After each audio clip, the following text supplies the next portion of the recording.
The president of France, Macron, goes to China, spends about 6 hours meeting with Xi Jinping, and then on the flight back, he talks to a bunch of reporters. And here's what he told the reporters. He told the reporters, number one, that it's time for Europe to break away from the United States, not to depend on the dollar, not to depend so much on us, to become their own third superpower. The second thing he says, which I found really interesting, was that Europe needs to make sure that they don't get involved in conflicts that are not their conflicts. Specifically, that Europe should not be picking sides on Taiwan between the United States and China.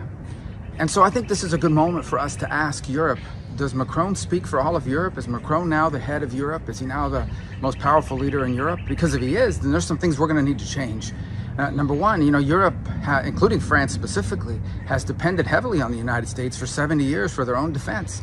In fact, when Macron tried to play global superpower and send troops to North Africa to fight terrorists, he couldn't even get his own troops there. We had to fly them there, and we had to fly them back. He couldn't even get his own troops there.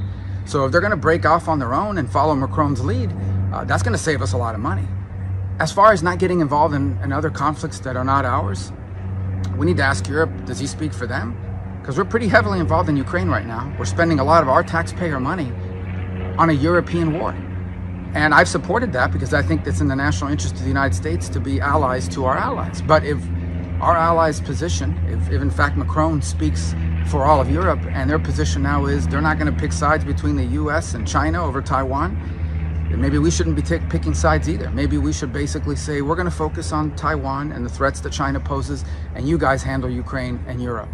So we need to find out, does Macron speak for Macron or does Macron speak for Europe? And we need to get the answer to that pretty quickly, because China is very excited about what he said.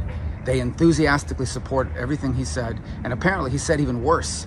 But the French presidency insisted that all the reporters that got that interview, that they had to review, they wanted to review the transcript, and they apparently took out stuff that was even more aggressive that he said.